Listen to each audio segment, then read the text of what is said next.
আসসালামু আলাইকুম। আপনারা শুনছেন অশ্রুসিক্ত জল। লিখনিতে আমি সাদিয়া, পর্ব 41। এরপর থেকে চাঁদনি প্রতিদিন জিসান আর এই রুমের প্রতি নজর রাখছে। প্রতিদিন না হলেও 2-1 দিন পর পর জিসান এই পর্যায়ক্রম চালাতে থাকে। চাঁদনি রুমের সামনে পায়চারি করেন আর মনে মনে ভাবে, এই তালাবদ্ধ রুমের ভেতর কি আছে? এই রহস্যময় তালা কি আমি খুলতে পারবো?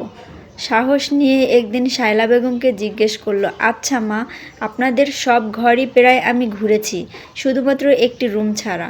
শায়লা বেগম উত্তর দিল, কোন রুমে এখনও তোর যাওয়া হয়নি, আমাকে বল। চাঁদনি আঙ্গুল দিয়ে রুমটির দিকে ইশারা করলো। ওই যে তালাবদ্ধ ওই রুমটা, ওটাতে কেন সবসময় তালাবদ্ধ থাকে মা? শায়লা বেগম চিন্তিত হয়ে গেল। আমরা তো কখনো এই রুমে যাই না, তাহলে চাঁদনি কেন প্রশ্ন করছেন? ও কি কোনো কিছু সন্দেহ করেছে? শায়লা বেগমকে গভীর চিন্তিত থাকতে দেখে চাঁদনি আবার প্রশ্ন করল, কি হলো মা?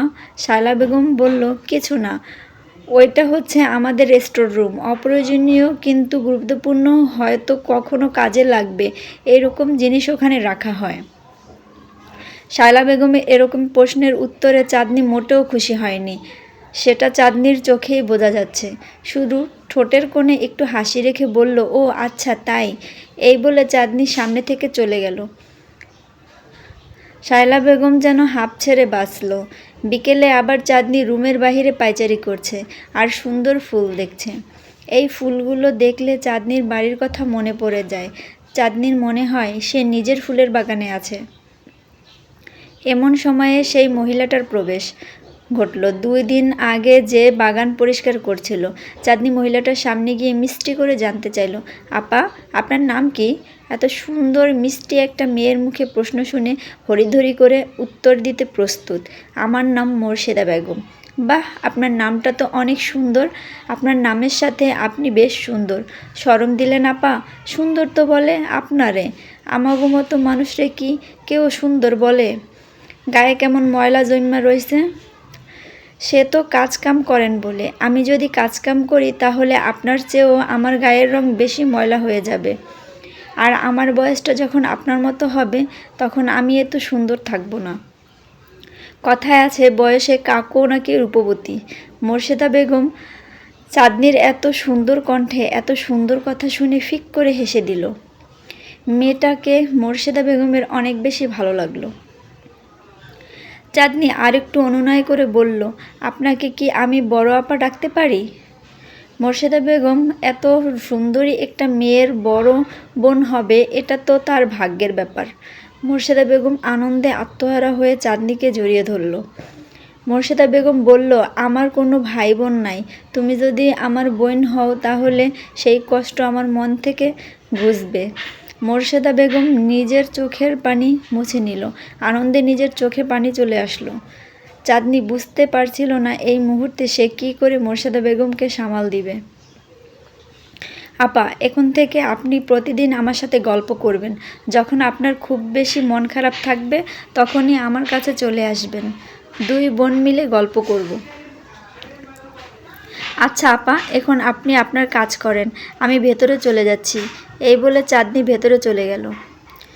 বিকেলে বাসার সবাই ঘুমাচ্ছে। জিসান ও বাসায় নাই, বাহিরে বের হয়েছে। সেই সাথে শায়লা বেগমও বাহিরে গেছে বাসার জন্য কেনাকাটি করতে। চাঁদনিকে যাওয়ার জন্য বলেছিল, কিন্তু চাঁদনি ঘুমের বাহানা করে শায়লা বেগমের সাথে যায়নি। চাঁদনি নানা নানির রুমে একবার উকি দিল, দেখছে তারা অনেক বেশি ঘুমে বিভোর।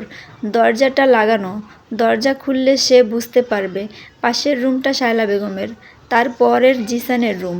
সে সর্বপ্রথম জিসানের রুমের মধ্যে গেল। আলমারি, ওয়ার্ড্রব, বুকশেলফ সব কিছু খোঁজাখুঁজি শুরু করলো, যদি কোনো কিছু পায়, পুরনো কোনো স্মৃতি। একটা ডায়েরির মধ্যে জিসান আর অন্য একটা মেয়ের ছবি পেল, দুজন পাশাপাশি দাঁড়িয়ে। মেয়েটির পোশাক আশাকে আধুনিকতার ছোঁয়া। ছবিটা চাঁদনির সাথে করে নিয়ে গেল, সব কিছু আগের মতো করে গুছিয়ে রাখলো। এরপর চারদিকে চোখ বুলিয়ে চাঁদনি রুম থেকে বের হয়ে গেল। নিজের রুমে গিয়ে ছবিটাকে যত্নে রেখে দিল, কেউ যাতে দেখতে না পায়। ছবিটার ব্যাপারে বাড়ির কারো কাছে কিছু জিজ্ঞেস করা যাবে না। তাহলে সবাই ভাববে আমি তাদেরকে সন্দেহ করছি। কিছু তো আছে যেটা আমাকে তারা লুকিয়েছে, এই লুকানো জট আমাকেই খুলতে হবে। কিন্তু এই ছবির ব্যাপারে আমাকে সাহায্য করবে কে? সাহায্যর কথা মনে পড়তেই মাথায় আসলো মোর্শেদা বেগমের কথা।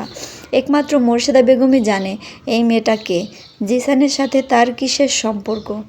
যদি মেয়েটার সাথে তার প্রেমের সম্পর্ক থাকবে, তাহলে চাঁদনির সাথে কেন শায়লা বেগম বিয়ে ঠিক করলো তার ছেলের সাথে? জিসান যদি এই মেয়েটাকে পছন্দ করে, তাহলে মুখে কেন আমাকে ভালোবাসি বলে? কোনো কিছুরই হিসাব চাঁদনি মিলাতে পারছে না। ভুল ত্রুটি ক্ষমার দৃষ্টিতে দেখবেন। গল্পটি ভালো লাগলে পরবর্তী পর্ব পেতে চ্যানেলটি সাবস্ক্রাইব করে আমার পাশেই থাকবেন। ধন্যবাদ।